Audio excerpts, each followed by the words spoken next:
Hello, ladies and gentlemen, and everything in between. Welcome back to GEEXX Reads. Today I want to talk about The Rage of Dragons by Evan Winter, an image of which you will see here. There's a thick book compared to some of the ones I've been reading lately. So,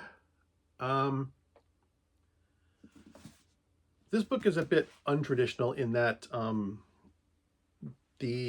of the mythology and stuff is based on the Xhosa tribe in South Africa. I believe that's what and Xhosa inspired, I guess you would say. So that's what it says in the back cover. I don't know much about African tribes. It wasn't never something in history that I studied or anthropology that I studied, so I don't know anything about that specifically. But I think that Evan Winter has done a good job of world building using an African point of view. And that's kind of one of the reasons I wanted to read this book, because it is a different take on the fantasy stuff. Having said that, there will be some minor spoilers going forward. You know that I do try and keep them to a minimum. So the prologue is basically, the people of this book, they call themselves the Chosen, the Omehai, I think there's a glossary in the back here of terms. There is somewhere. Is it? Okay, no. Sorry about that. A glossary.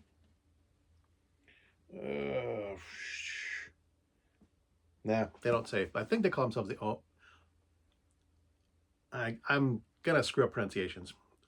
Omehai, I don't know. Anyway, these people have left their homeland in thousands of boats. They're fleeing something that's called the Cull. Spelled C-U-L-L. We never learn what that is. It is somehow related to their magical abilities, I think. These people have, the women of these people, some of them have abilities. They call them the gifted. So they can tap into magic that no one else can. And I get the impression that it's because of the use of magic that something bad happened and they were forced to flee their homeland. They have found a new homeland. Their ships have arrived at a new land. However, there are already people there who are not happy that this whole nation of people has arrived on their shores. And these people are basically fighting to keep to land and to establish a beachhead and establish a colony. And they're being fought, hard by the native people who live there. The only thing that truly allows them to win is that they can summon dragons, which they do. They summon a very, very large dragon who shows up and just burns the opposition to the ground.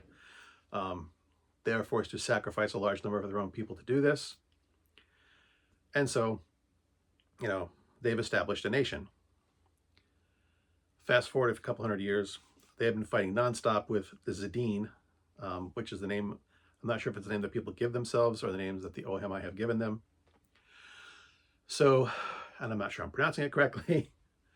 Anyway, it's been nonstop warfare, and it's there we meet our main character, our protagonist. His name is Tao. Tao's father is kind of a leader of sorts. He is, men are required to serve for, they call it 3 cycles in the war against the Zidane. So his father distinguished himself in combat as a master swordsman, and when he was, retired from service, he was given some responsibilities. He is asked to train other people in swordsmanship, in combat, so that they can again do their term of service. His son is not considered to be exceptionally gifted in this area. He is training a local nobleman's son who constantly kicks Tao's ass.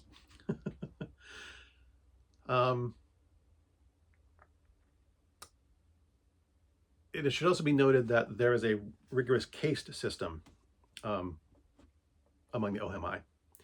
Now, if you're not familiar with that, what it means is that people are given a place in society, and that place is basically fairly rigidly defined. In this society, there are drudges, lessers, no, it's nobles, commons, lessers, and nobles. There are ranks within these. There are, petty nobles, lesser nobles, greater nobles, and royal nobles, as an example. Drudges are basically indentured servants. They're not quite slaves, but they're basically used as just manual labor.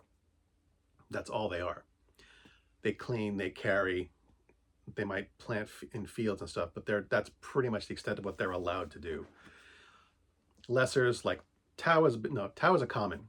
Commons are basically more skilled labor. They might be low-level administrators, and of course, that's commons. Commons are like craftsmen and lesser administrators. Lessers are lesser nobles. They have leadership roles, and then there's the nobles, the greater nobles, and the royals. And in this rigid caste system,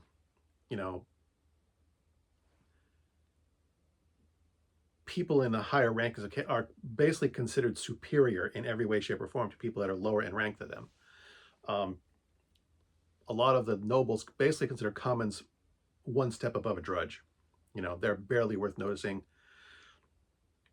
The noble that Tao's father is training with, that Tao is sparring with, is a friend of Tao's, but it's considered by some nobles an insult to have a lesser as a friend. Some people will refer to Tao as Jabari's pet. Jabari is his friend's name, his noble's friend's name. So, people shouldn't, they're the lower rankings, the drudges and especially the lessers. I keep messing it up. Tao is a common. The commons are supposed to show deference at all times, and as much as I enjoyed this book, the general, I've given you some basic plot points at the beginning. There will be conflicts with the Zadine. There'll be conflicts among the commons and the lessers and the nobles, things like that. There'll be interactions amongst the two. There's also the gifted. The gifted, even if the gifted come from a lesser rank, from a common rank, or from the drudges, they're automatically elevated in status because they have their gift of magic. It should also be noted that royals are physically superior. They're taller, stronger, faster. They do have better physical abilities. A royal noble is like, they're tower over 6 feet tall, whereas the commons are short. So there is the ranking system, the caste system does have, some, I won't say merit, but royals are generally physically superior to the commons. And yeah, so I don't like the caste system is designed to be disliked. Tao chafes under the restrictions that he has to work under and live under. Tao is training. Tao will have to go and take the test to see if, he passes and becomes a soldier to fight the Zadine for his 3 cycles. People who fail their testing can be demoted to a drudge. Basically, drudges are people who either refuse to fight or cannot fight in the war against the Zadine. So the character of Tao is headstrong and single-minded at times and temperamental. This is a bad thing in a caste society. You are not allowed to talk back to a noble. If you strike a noble, you are hanged. There's no trial. You are simply hanged. you are killed outright. So even in self-defense, there is no such thing as self-defense against a noble. Nobles are allowed to take what they want from the commons and the drudges. They have no rights as far as many nobles are concerned. So someone who is headstrong and temperamental and you know, prone to this type of behavior will not go well. Now, because Tao is the only character, really, we only see other points of view 3 or 4 other times in the book. One is in the prologue. I can only think of 2 other instances. So Tao is our protagonist. So we're pretty sure he's going to survive these moments of his that he has. But things aren't going to go well when you buck the system in a caste system, especially where people above you have the power of life and death over you.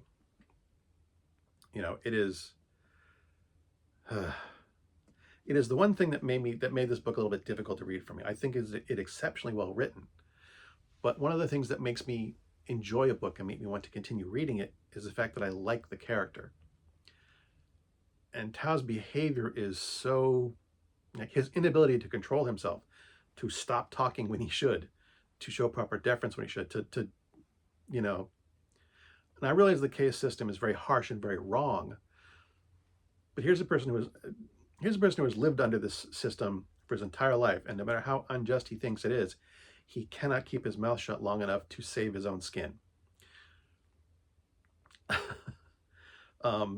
This is a bit of a spoiler, but Tao should have been killed a couple times over for his behavior, a couple times in this book. And how he manages to squeeze out of it is usually because someone else intercedes on his behalf in some way. Now,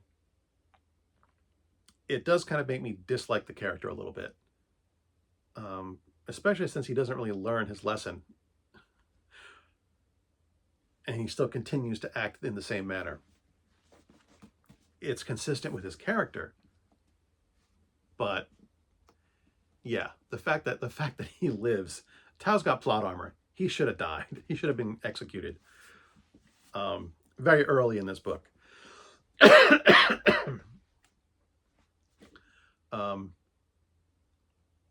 Having said that, it is a good book. Well, it's a book I enjoyed.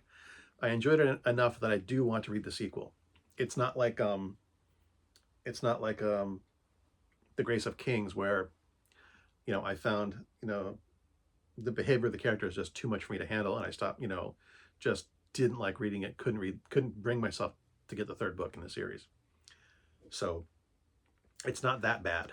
It's just a thing that makes me dislike the character a bit. You know, I don't think I will ever rank this among my favorite books, but it is a good book and worth reading, and in my opinion, worth getting the sequel. And also, like I said, I bought it because it's from a different point of view. The author, Evan Winter, he